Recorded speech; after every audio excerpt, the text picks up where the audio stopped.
illegal ikat na kahoy. Nanganti ang kapulisan nga seryoso nilang ipatuman ang pagpanakop sa mga illegal nga transaksyon sa Davao del Norte, subay na sab sa mando sa provincial government. Claire Cornelio, ABS-CBN News. Gipang tudluan og basic sign language skills sa mga empleyado sa Davao City aron nga makatabang labi na sa mga speech impaired nga mga kliyente. Si Vina Araneta sa detalye. Nagtuon gyud og maayo sa basic sign language si Jerry Tizon, admin officer sa City Assessor's Office, aron makasabot kini kung dunay deaf og mute nga manginahanglan sa ilang serbisyo. Kasi makaibalukan sa mo sila later kung natay client na or nani ang ilahang deaf, no? Pwede na to sila ma-serve na makaibalukan makakommunicate sila. Ang 5 kaadlaw nga basic sign language training sa mga frontliner government employees sa Davao City gipasiugdahan sa opisina ni Councilor Alrayan Alejandre, kauban ng ABS-CBN, Australian Aid, VSO Bagahinan ug Golandi Volunteer Service Program Incorporated. Isipag sa ulog sa National Disability and Rehabilitation Month. Kabahin sab kini sa pagpaligon sa Anti-Discrimination Ordinance sa Davao City. Ang plano nako ani magbuhat og resolution or even ordinance, no, na tanang mga LGU offices and even private sectors na agyoy kaning empleyado nila magkabalo og basic sign language. Gikalipay kini sa mga miyembro sa Association of Differently Abled Persons. Through that is the accessibility so that they can understand both the hearing people and the deaf community. Naglaom ang ADAP nga mahatagan og patas nga katungod ang mga differently abled ilabi na sa pagtrabaho. Vina Araneta, ABS-CBN News. Gi-turnover sa ABS-CBN ang sa kapitaka nga dunay sulod nga kwarta nga kapin 7,000 pesos. Mismong ang nakapunit nga si Leslie Tabanaw ang naghatod sa opisina sa ABS-CBN. Gawa sa kwarta na sa lain-laing mga ID ug importanteng dokumento. Base sa ID na ilhan ang tag-iya nga si Roberto Moreno o sa senior citizen nga nagpuyo sa SIR Matina.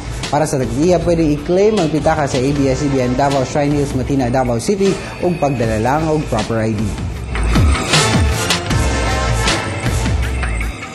Daw pangitaon na mo tong tawhana to kay luoy pod basig nagkabuang na tog pangita sa iyahang kuan mga ID. Ang giingon ako sa ila in case nga dili na nato makita gyud ang kuan sa SIR diretso na lang tag ABS-CBN kay may ka safe nga moabot gyud sa tagtungod ang kanang nawala nga kwarta niya o kaning pitaka niya. Mga kapamilya, atangi ang dugang pang balita sa pagbalik sa News Patrol.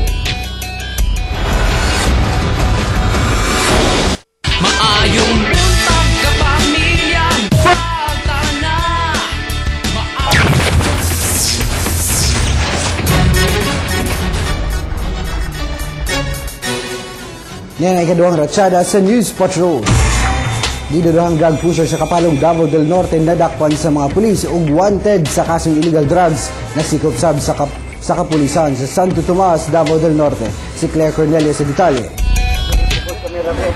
Pinaagi sa buy-bust operation, nadakpan sa Kapalong pulis ang notadong drug pusher sa lungsod nga nailang si Ryan Guhol, 36 anyos, sa ilang balay sa Villa Clementa, Barangay Maniki, Kapalong, Davao del Norte. Nagsilbing baligyaanan ni Guhol og iligal nga droga ang mga batanon sa Kapalong. Before sa kong paglingkod dili sa Kapalong, na-receive na information na kini siya ilado ni siya nagabaligya og droga. Yang ginapamaligyan diri the usual mga teenagers. Nakuha kang Guhol ang unom kagagmayng sachet ug usa ka dakong sachet sa gidudahang shabu nga gidudahang iripak pa sa sospek.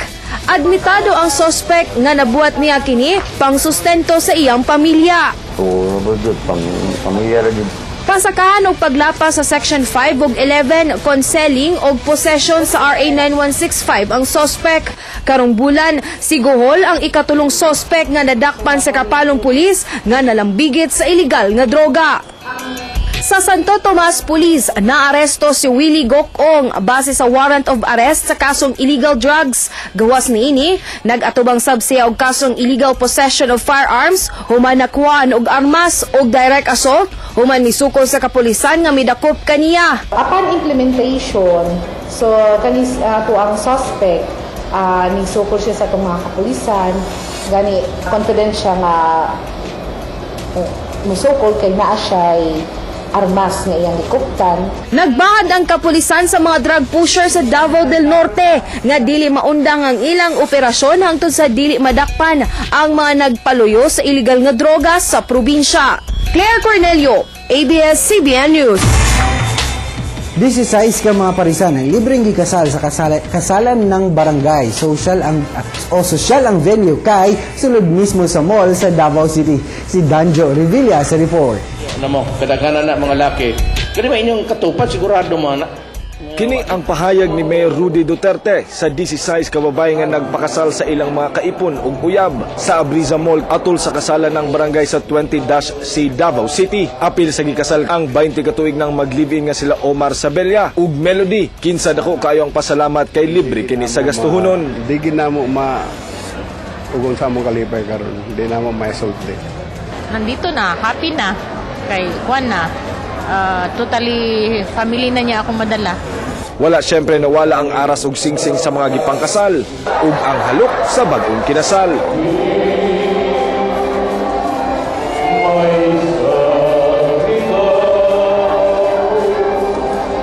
Gidalitan sa bugkanta ni Mayor Duterte ang mga kinasal. Dayon gipanghatagan og cash gift o groceries. Ang kasalan ng barangay natuman pinaagi sa paningkamot sa kasal.com, Abriza Mall, LGU ug pakig-alayon sa ABS-CBN. Danjo Revilla, ABS-CBN News. At congratulations sa mga bagong kasal. Mga kapamilya, at ang dugang balita unya sa TV Patrol Southern Mindanao. Daghang salamat.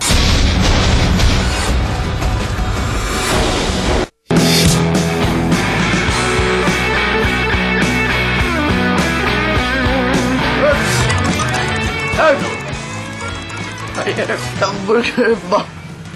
Ano yung asan mo nakita, Nerf? Sa basurahan, Nerf? Uy, ikaw ba, tamak juga kayo ba? Basig, panos na, bulok na ba? Madaot yun mong tiyan na yun. Samot yun na kadako na mong tiyan madaot.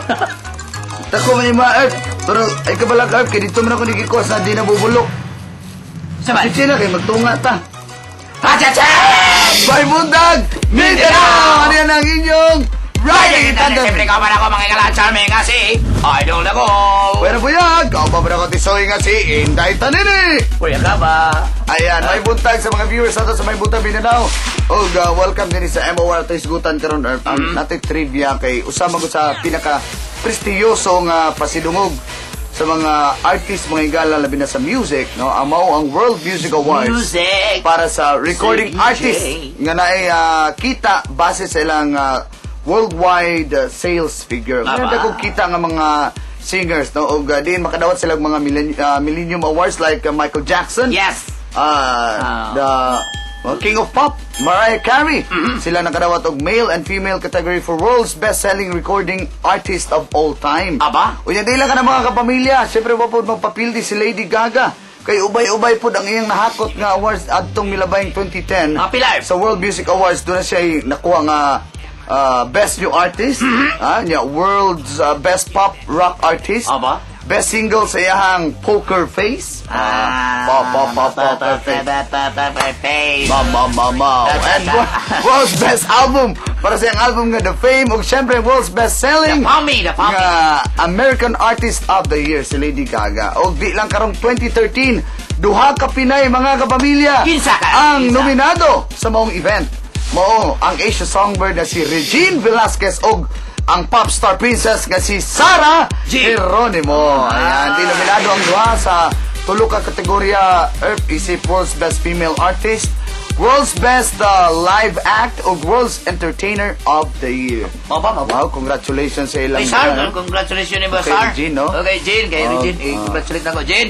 Best Band, hapit man-nominate. Ang disband, hapit man ang talisig. Anyway, muna naglangkap sa trivia din sa MOR karong adlaw mga kapamilya. Yes. Tutok lang for another trivias and of course update na to din sa MOR. Inubanan sa kabaguhan, di lang diri, pati na sa Manila, all over the Philippines, maski asa ka mo to, Nanay MOR, giga sa Luzon, Visayas, at sa Mindanao, MOR na! Ang inyong paminawon, mga kapamilya, kami ang inyong Riding in Tandem! Siyempre, ka ba naman, charming, mga kalangan, driver, idol na ko! Pwede ba yan? Kao ba na ko, atis na hindi, tanini! Kuya ka ba? Sige, sa mo, boy! Wala ko ikaman! Nagala!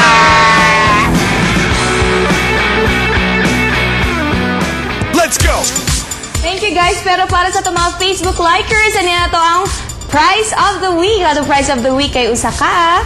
Juicer. Yan, siyempre mga kapamilya, i-post lang sa Facebook page sa Maing Buntag Mindanao inyong tagna sa presyo ni ini. Basin ka muna ang makadaog.